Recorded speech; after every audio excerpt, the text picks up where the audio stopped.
కానీ ఇంటెన్స్ కానీ ఎక్కడ ప్లేస్ ఉండదు, రూమ్స్ ఉండవు, ఏమీ ఉండవు.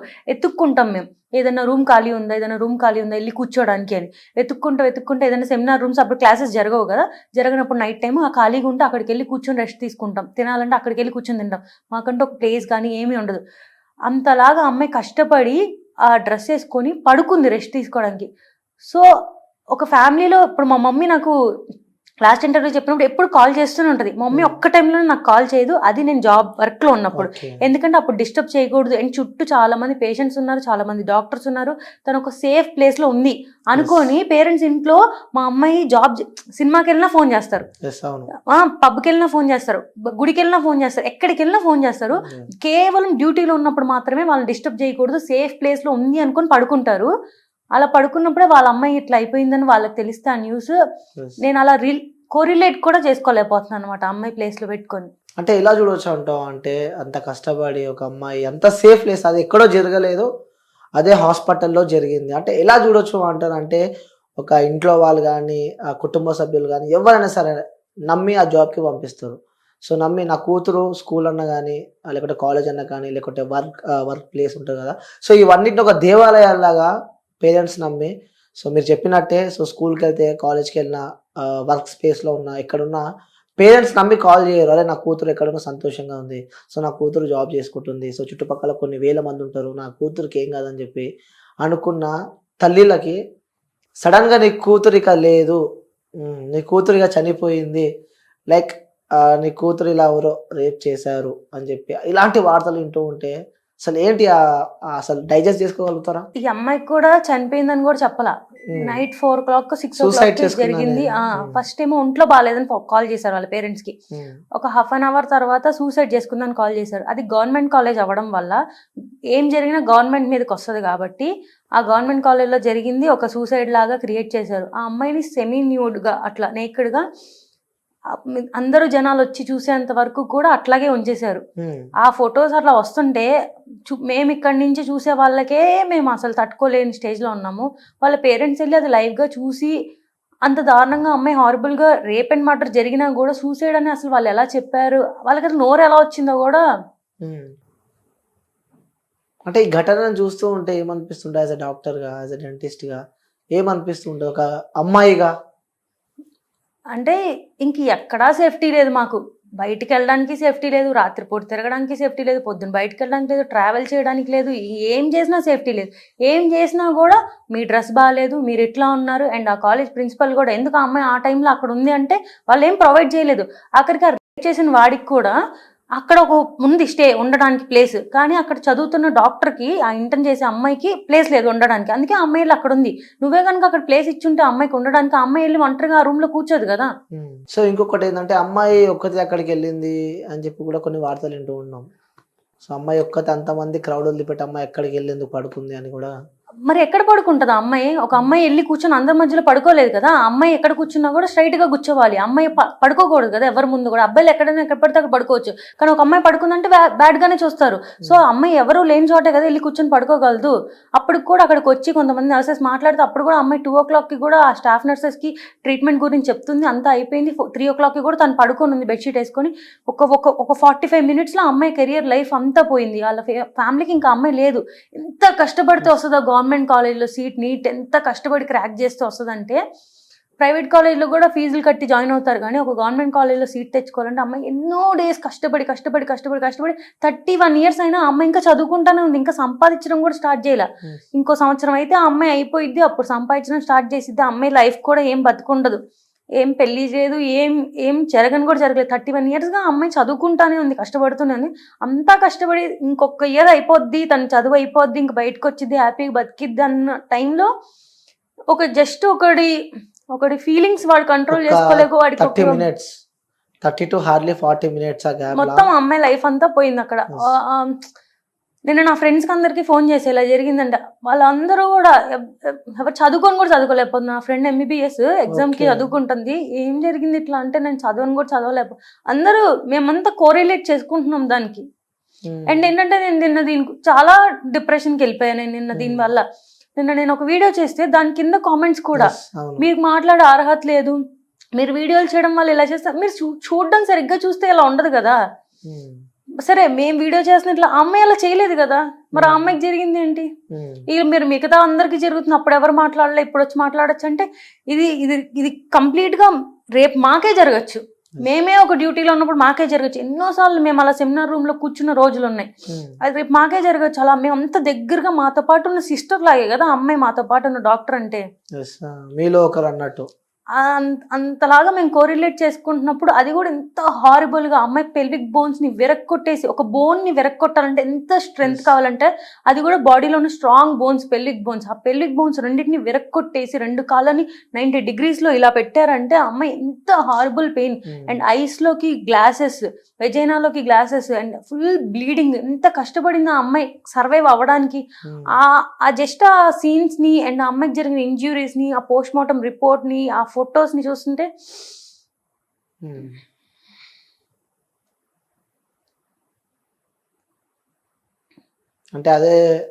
అదే ఫీల్డ్ లో మీరు ఉన్నారు కాబట్టి సో ఇమాజినేషన్ చేసుకోలేకపోతున్నారు, రైట్? సరే, ఇది పక్కన పెడితే, సో మీరు ఇప్పుడే చెప్పారు ఇన్స్టాగ్రామ్ లో మీరు ఒక రీల్ అప్లోడ్ చేశారు అని చెప్పి, దాని కింద కామెంట్స్ కూడా చాలా నెగిటివ్ వచ్చినాయి మీకు. నువ్వు పాజిటివ్ గా వీడియో చేసినా నెగటివ్ కామెంట్స్ అందరు అబ్బాయిలు చేశారని అసలు ఎవ్వరూ చెప్పరు. Not all men but men. అబ్బాయిలే కదా చేస్తుంది కానీ అందరూ కాదు. 80% చాలా పాజిటివ్ గా రెస్పాండ్ అయ్యారు. అండ్ ఆ నెగిటివ్ కమెంట్స్ కూడా ఒక ఆయన నాకు అది చూసి, మీరు ఆ నెగిటివ్ కమెంట్స్ వాళ్ళు ఇలాగే పెడతారండి, మీరు దానికి అఫెండ్ అవ్వకండి, మీరు ఖచ్చితంగా సపోర్ట్ చేయండి, బయటకు వచ్చి మాట్లాడండి అని చెప్పే వాళ్ళు చాలా మంది ఉన్నారు. ఆ కాలేజ్ లో తనతో పాటు చదువుకున్న అబ్బాయిలందరూ సపోర్ట్ చేసే వాళ్ళు చాలా మంది ఉన్నారు. బట్ మెన్నే కదా చేస్తుంది at the end of the day. Okay, so నిజంగానే స్వాతంత్రం వచ్చిందా అంటే మీరు ఏమంటారు? అసలు నాకైతే ఎప్పుడు అనిపించలేదండి వచ్చిందని. ఎందుకంటే నేను ఇప్పుడు జాబ్ చేయడానికి హైదరాబాద్ వచ్చి కూడా మమ్మీ నాతో పాటు ఇక్కడే ఉంటుంది, మా డాడీ సింగిల్ గా ఉంటున్నారు విజయవాడలో. ఎందుకంటే భయం, ఇక్కడ ఎవరు తెలియదు, ఎవరేం చేస్తారో ఏ టైం చేస్తారో తెలీదు. ఎంత నమ్మినా వాళ్ళు అబ్బాయిలే కదా, at the end of the day వాడు ఏ రోజు ఎట్లా మారిపోతాడో తెలీదు. ఇంత మృగంలాగా వాడు ట్రీట్ చేశాడు. అసలు ఎక్కడ అంత ఫ్రీడమ్, అంత ఇండిపెండెన్స్ వస్తే మా పేరెంట్స్ వచ్చి నాతో పాటు ఉండి వర్క్ తీసుకెళ్లాల్సినంత అవసరం లేదు. ఒక వర్క్కి వెళ్ళడానికి కూడా వాళ్ళు తోడొచ్చి తీసుకెళ్తున్నారు అంటే ఎంత దారుణమైన స్టేట్ లో మనం ఉన్నామని చూసుకోవాలి. ఈ ఇంటర్వ్యూకి వస్తున్నప్పుడు కూడా జాగ్రత్త అమ్మ, ఎవరికో అమ్మాయికి ఎలా జరిగిందంట అని చెప్పి పంపించారు నన్ను. అలాంటి పరిస్థితిలో మనం ఉన్నామంట. సో నిజంగా ఆ స్వాతంత్రం వచ్చింది, రావాలి అంటే ఇలా జరుగుతూనే వస్తుంది అంటే ఎలా ఉండాలని కోరుకుంటున్నారు మీరు? ఇప్పుడు మాకు యాక్చువల్గా అందరూ ఇప్పుడు ఫైట్ చేస్తుంది. ఇప్పుడు ఎంత చేసినా ఆ అమ్మాయి పెయిన్ ని ఎవరు వెనక్కి తీసుకురాలేరు. ఆ అమ్మాయి ఏం చేయలేం, అంత ట్రామా అయింది. అట్లీస్ట్ తను ఇంత కష్టపడి ఇలా ఇంత జరిగినందుకైనా కూడా ఇప్పటికైనా ఒక యాక్ట్ తీసుకురావాలి డాక్టర్స్ కోసం. ఎందుకంటే మేము చాలా దగ్గరగా ఉంటాం పేషెంట్స్కి ఎప్పుడు కూడా. వాళ్ళకి ఒక బ్యాడ్ న్యూస్ చెప్పాలన్నా, గుడ్ న్యూస్ చెప్పాలన్నా మేము వాళ్ళకి డైరెక్ట్ కాంటాక్ట్లో ఉంటాం. వాళ్ళు ఎలా రియాక్ట్ అవుతారో తెలీదు. ఇంత ఈజీగా నిన్న మొన్న కూడా చెన్నైలో, కోయంబత్తూరులో కూడా ఒక డాక్టర్ మీద నేకెడ్ గా వచ్చేసి వాడు రేప్ చేస్తానని మొలెస్టేషన్ చేశాడు. అండ్ నిన్న ఈ ఇన్సిడెంట్ జరిగింది కదా, ఈ ఇన్సిడెంట్ కి ప్రొటెస్ట్ చేయడానికి వెళ్ళిన ఒక అమ్మాయి రిటర్న్ అవుతుంటే తన హోమ్ కి తనని చేశారు. ఈ ఇన్సిడెంట్ కి సపోర్ట్ చేయడానికి వెళ్ళిన అమ్మాయిని. ఇంకా అసలు ఎక్కడికి పంపిస్తారు అమ్మాయిల్ని? అమ్మాయిలంటే మీరు ఎట్లా, ఇదే అబ్బాయి జిమ్కి వెళ్తే జిమ్ లో షర్ట్ తీసేసి కండలు చూపించి ఫొటోస్ పెట్టుకోవచ్చు, తను బీచ్ లో మంచిగా రీల్స్ చేయొచ్చు. కానీ అమ్మాయి ఏమీ చేయకూడదు. అమ్మాయి అంటేనే ఇంక ఇట్లాగే ఉండాలి. ఇలా ఉండకపోతే మేము చేస్తాం. అలా మీరు ఇలా ఉన్నారు కాబట్టి మీరు చేస్తాం అంటే ఇప్పుడు మాకు నచ్చినట్టు మేము ఉంటే మీరు చేసేస్తాం. అంటే అబ్బాయిలని రెచ్చగొట్టేదే అమ్మాయిలు అని అంటున్నారు. అంటే వాళ్ళు కరెక్ట్ రెడీ అయ్యి కరెక్ట్ ఉంటే ఎందుకు చేస్తారు, ఫీలింగ్స్ ఎందుకు వస్తాయి అని చెప్పి కూడా కొంతమంది అంటూ ఉన్నారు. మీకు తెలుసా అబ్బాయిల కన్నా అమ్మాయిలకి ఎక్కువ ఫీలింగ్స్ ఉంటాయి. యాజ్ ఆఫ్ సైంటిఫిక్ రీసెర్చ్ అబ్బాయిలకి ఒక 20% ఫీలింగ్స్ ఉంటాయి, అమ్మాయిలకి 50% ఫీలింగ్స్ ఉంటాయి. వాళ్ళు ఎవరు ఇట్లా చేయట్లేదు కదా. ఇంకా మీరు సెమీ నేకెడ్గా బయట తిరుగుతారు, షార్ట్స్ వేసుకొని తిరుగుతారు, అలా అమ్మాయిలు చేయకూడదు. అంటే మీకు మాత్రమే సమ్మరు, మీకు మాత్రమే గాలాడదు, వాళ్ళకి మాత్రం ఆ రోజు కూడా బుర్కా వేసుకొని తిరగాలి. ఏం చెప్తారు మరి అలా అనుకున్న వాళ్ళకి ఏం చెప్తారు మీరు? అంటే మీరు ఇట్లా ఉండండి, మీరు చున్నీ వేసుకొని తిరగండి, మీరు బయటకు వెళ్ళొద్దు నైట్ పూట, మీరు అబ్బాయిలు ఇలాగే ఉంటారు, వాళ్ళు ఇలాగే చూస్తారుగా అని అమ్మాయిలకి చెప్తూ ఉంటారు కదా. అలా సేమ్ పేరెంట్స్ అబ్బాయిలకు కూడా చెప్పాలి. అమ్మాయిలు అన్నాక అలా బట్టలు వేసుకుంటారు, అమ్మాయిలు అన్నాక బయట తిరుగుతారు, వాళ్ళు మనుషులే, మీతో పాటు పుట్టిన ఆపోజిట్ జెండర్ అంతే. సో మీరు అందరూ కూడా వాళ్ళు మీ మదర్ని ఎట్లా చూస్తున్నారు అట్లాగే మీరు చూడండి. చిన్నప్పటి నుంచి పెంచి పెడితే అప్పుడు వాళ్ళు అలా చూడడం మానేస్తారు. వాళ్ళు ఎప్పుడైతే అలా చూడడం మానేస్తారో సొసైటీ అంతా బాగుపడింది.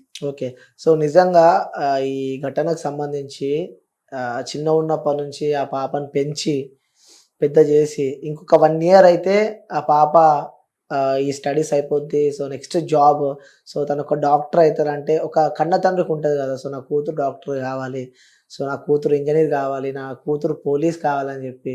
సో అంటే ఫుడ్ నోరు దగ్గర పెట్టి తిందామన్న స్పేస్లో ఆ ఫుడ్ నోరు కాకుండా కింద పడిపోతే ఎంత బాధ ఉంటుందో. సో చిన్న ఉన్నప్పటి నుంచి కష్టపడి పెంచి పాప ఒక స్టేజ్ వచ్చిన తర్వాత నిజంగా ఆ కన్న తల్లిదండ్రులకి ఆ ఆవేదన ఉంటుంది కదా, సో అది వర్ణించలేనిదని చెప్పుకోవచ్చు. సో ఆ పేరెంట్స్ని చూస్తూ ఉంటే నిజంగా ఫస్ట్ వాళ్ళ నాన్నని తీసుకెళ్ళి బాడీ డెడ్ బాడీ చూపిస్తే నిజంగా ఎలా అసలు డైజెస్ట్ చేసుకోగలడా? ఎందుకంటే ఒక అమ్మాయికి అమ్మ బాండింగ్ కన్నా నాన్న బాండింగ్ ఇంకెక్కువ ఉంటుంది. సో అమ్మ కన్నా నాన్న ప్రేమ ఎక్కువ ఉంటుంది. సో డైజెస్ట్ చేసుకోగలుగుతారా అసలు అది? ఈ ఫీల్డ్లో చాలా కాస్ట్లీ, మెడికల్ ఫీల్డ్ చాలా కాస్ట్లీ, చాలా కష్టం కూడా చదవడం. మా డాడీ కూడా చెప్తాడు సిల్లీ రీజన్స్, నీకు మ్యాథ్స్లో 9 పాయింట్స్ వచ్చినాయి, ఫెయిల్ అయిపోతావు, ఎంపీసీ చదివితాను, బైపీసీ చేర్పించాను, నేను డాక్టర్ చేయాలి అని. వాళ్ళు చాలా హోప్స్ పెట్టుకుంటారు. ఈ సొసైటీలో చాలా మంది అమ్మాయిలు చదువుకోకుండా పెళ్లి చేసుకొని సెటిల్ అయిపోయిన వాళ్ళు చాలా మంది ఉన్నారు. అంతమందిలో 30 years వచ్చినా కూడా పెళ్లి చేయకుండా చుట్టూ ఉన్న సొసైటీ పెళ్లి చేయవా అని అడిగినా కూడా లేదు, మా అమ్మాయి అంటూ నిలబడాలి, తను చదువుకొని ఒక డాక్టర్ అవ్వాలి అని చాలా కష్టపడి వాళ్ళు డబ్బులు లేకపోయినా కూడా పెట్టి చదివిస్తారు. ఎందుకంటే అమ్మాయి పేరు, రేపంటే అమ్మాయి కాళ్ళ మీద నిలబడాలి, వాళ్ళని చూసుకోవాలి అని చాలా కష్టపడి పెంచుతారు. అంత కష్టపడి చేసిన తర్వాత మా డాడీ కూడా చెప్తాడు, వీళ్ళమ్మా ఈ ఫీల్డ్ బాగా చదువుకో, డాక్టర్ అవ్వాలి, నువ్వు అంత కష్టపడి చేస్తారు. నేను జస్ట్ నాకు హెల్త్ బాగోకపోతేనే వాళ్ళు ఎంత సఫర్ అయ్యారో నాకు తెలుసు. వాళ్ళ డాడీ అలా అయిపోయిన తర్వాత అమ్మాయికి అసలు వాళ్ళు ఇంట్లో చిన్న జ్వరం వస్తేనే తట్టుకోలేరు చిన్నపిల్లలుగా. సో కూతురు ఎంత హైట్స్కి ఎదిగినా కన్న తండ్రికి మాత్రం చిన్న పాపనే. సో ఫీవర్ వచ్చినా తట్టుకోలేను ఆ తండ్రి. నిజంగా ఆ తండ్రిని తలుచుకుంటుంటే అసలు లిటరల్లీ సో మనకే అసలు అంత అర్థమైంది. జరిగి వాళ్ళు అంత బాధలో ఉన్నా కూడా ఇంకా ఆ అమ్మాయి తప్పని చెప్పిన మాటలు వింటుంటే ఇంకా యానిమల్ బిహేవియర్ చూపిస్తున్నారు ఇంకా కొంతమంది మనుషులు. ఇంకా ఈ వీడియో కింద కూడా ఎంతమంది కామెంట్స్ పెడతారో, యాక్చువల్గా ఇలా కామెంట్స్ పెట్టే వాళ్ళే రేపు అవుతారని నా ఫీలింగ్. 100% అది. అక్కనో చెల్లనో ఉంటది కదా, సో వాళ్ళకి ఇలానే జరిగితే వాళ్ళు అలానే రియాక్ట్ అవుతారేమో అని చెప్పి అనుకోవాలి. వాళ్ళ అక్కల్ని చెల్లెల్ని కూడా కదా ఇప్పుడు అంతా. అది కూడా అలాంటి సమాజంలో మనం ఉన్నాం. నిజంగా సిగ్గుపడాలి మనం ఇలాంటి సమాజంలో మనం ఉన్నందుకు. సో అంటూ ఉన్నాం పొద్దున్న లేస్తే అక్క చెల్లె అని చెప్పి ఆ ఆప్యాయతలు ఆ ప్రేమలు అప్పుడు ఎలా ఉండే జనరేషన్, సో ఇప్పుడు ప్రజెంట్ ఎలా నడుస్తుంది. సో అంటే ఇల్లీగల్ అఫైర్స్, లైక్ అన్న లేడు, చెల్లె లేదు, అక్క లేదు, వదిన లేదు, అడ్డగోలుగా లైక్ యానిమల్స్ లా బిహేవ్ చేసే సమాజంలో మనం బతుకుతున్నాము. సో యాజ్ అ డాక్టర్గా చివరిగా ఈ సమాజానికి నువ్వు ఏ మెసేజ్ ఇద్దాం అనుకుంటున్నావు? నేను ఇంత కోరిలేట్ చేసుకోవడం వల్ల ఇప్పుడైతే జస్టిస్ ఆ అమ్మాయి ఖచ్చితంగా కావాలి. ఇదైతే కంప్లీట్గా ఒక ఇండివిజువల్ చేసిన మర్డర్ అయితే కాదు, ఇది ఒక గ్రూప్ రేప్ మర్డర్, అది కన్ఫర్మ్గా అందరికీ తెలుసు. సో ఖచ్చితంగా ఆ అమ్మాయికి జస్టిస్ అనేది జరగాలి. వాళ్ళు ఎంత పెద్దవాళ్ళైనా కూడా. అండ్ ఆ సీఎం కూడా ఎంత సింపుల్గా ఈ విషయాన్ని చాలా సిల్లీగా మాట్లాడారు. పెద్దవాళ్ళందరూ బయటకు వచ్చి సో దీనికంటే ఒక కొంతమంది చెప్తున్నారు అమ్మాయిలు, కొంతమంది ఉన్నారు నిజంగానే పాపం అబ్బాయిలు ఏం చేయకుండానే ఇలా బ్లాక్మెయిల్ చేయడం, నువ్వు నన్ను ఏదో చేసావు అని చెప్పి నేను నీ మీద కేసేస్తాను, ఇలా బ్లాక్మెయిల్ చేయడం. అలాంటి వాటికి మనం ఏం చేయాలో నాకు అంత రూల్స్ నాకు తెలియదు. బట్ ఇది క్లియర్గా ఆ అమ్మాయి రేప్ అండ్ మర్డర్ చేశాడు, నువ్వు ఏం కావాలంటే చేసుకో అని చెప్తున్న వాడిని కూడా ఇంకా పోలీస్ స్టేషన్లో పెట్టి నేను చేశానని చెప్తున్నాడు కదా, నేను చేశాను, నేను ఏం చేస్తారో చేసుకోండి అని ట్విట్టర్లో ట్వీట్స్ పెడుతున్నాడు. అలాంటి వాడిని ఇంకా బతికిచ్చి ఫుడ్ పెట్టి వాడిని కూర్చోబెట్టి మేపుతున్నారు కదా. సో ఇప్పుడు ఇంకా విక్టిమ్ ఉన్నాడు, వాడు ఇంకా తెలియలేదు, తనేం తప్పు చేయలేదు, చేసాడో లేదో తెలియదు, అలాంటి పక్కన పెట్టండి. సో ఇది యూజ్ చేసుకుంటున్నారు అమ్మాయిలను కాదు, ఇది రియల్గా జరిగింది, వాడు చేశాడు, అది కన్ఫర్మ్ అయ్యింది అన్నప్పుడు కూడా ఇంకా వాడిని రోడ్ మీద పెట్టి తిప్పుతున్నారు కదా. సో ఎంత సీరియస్గా ఉండాలంటే ఇలా చేస్తే అమ్మో ఇది ఇవాళ మన ఫీలింగ్స్ని కంట్రోల్ చేసుకోలేక నేను ఇప్పుడు కామంతో ఏదైనా చేసేస్తాను, ఇప్పుడు చేసేసిన తర్వాత జరిగే కాన్సిక్వెన్సెస్ వాడిని ఎంత దారుణంగా ఉంటుంది అని భయపడి వాడు ఆ రోజు అది చేయకుండా వెనక్కి వెళ్ళిపోయేలాంటి రూల్స్ వస్తే తప్ప ఇది ఎప్పటికీ మారదు. ఇంకెప్పటికీ మేము మా పేరెంట్స్ని పెట్టుకునే తిరుగుతూ ఉండాలి, మాకంటే ఒక ప్రొటెక్షన్ ఉండదు. రేపు అమ్మాయిల్ని కూడా మేము బయటకు వెళ్ళాలంటే రేపు నీ హస్బెండ్తో వెళ్ళు, రేపు పెళ్ళయ్యాక నువ్వు వెళ్ళు, ఇప్పుడైతే నువ్వు వెళ్ళొద్దు, వాడంతే, నువ్వేమైనా ఉంటే ముందు చేసుకో, ఇప్పుడు కాదు. ఇంకా మాకంటూ ఎప్పటికీ ఫ్రీడమ్ అంటూ రాదు. మేము ఎక్కడికి ఇండివిజువల్ ఒక్కళ్ళం కూడా మేము బయటికి తినడానికి కూడా మేము సింగిల్గా వెళ్ళలేము, ఒక తోడు ఉంటే. ఇప్పుడు నేనన్నా అంతే, ఒక్కదాన్ని ఎక్కడికి వెళ్ళలేను, నేను ఎవరో ఒకళ్ళు తోడుకోవాలి. ఎందుకంటే భయం, ఎంత ఇన్స్టాలో రీల్స్ చేసినా మేము అమ్మాయిలమే కదా, మాకు చాలా భయం ఉంటుంది. ఇంకెక్కువ ఇన్స్టా ఇన్ఫ్లుయెన్సర్స్కే ఉంటుంది అనుకోవచ్చా భయం? ఏమో నాకైతే మీరు ఒక ఇన్స్టా ఇన్ఫ్లుయెన్సర్ కదా, రీల్స్ చేస్తూ ఉంటారు, సో ఫాలోవర్స్ ఎక్కువ మంది ఉంటారు. భయం వేస్తుందా మరి? నేను ఒకటి చెప్పాలనుకున్నా, ఇప్పుడు రీల్స్ చేయడం వల్ల మీరు క్రాప్ టాప్స్ అవి వేసుకోవడం వల్లే ఇలా జరుగుతుంది అంటారు. మరి చాలా మూవీస్లో గురించి హీరో అంత ఫైటింగ్ చేస్తాడు కదా, లాస్ట్లో గెలుస్తాడు, అందరి మీద ఫైర్ అవుతాడు. ఆ సినిమాలో హీరోయిన్ కూడా సాంగ్స్లో Sun, celebrating 20 years of excellence in education. Come join us.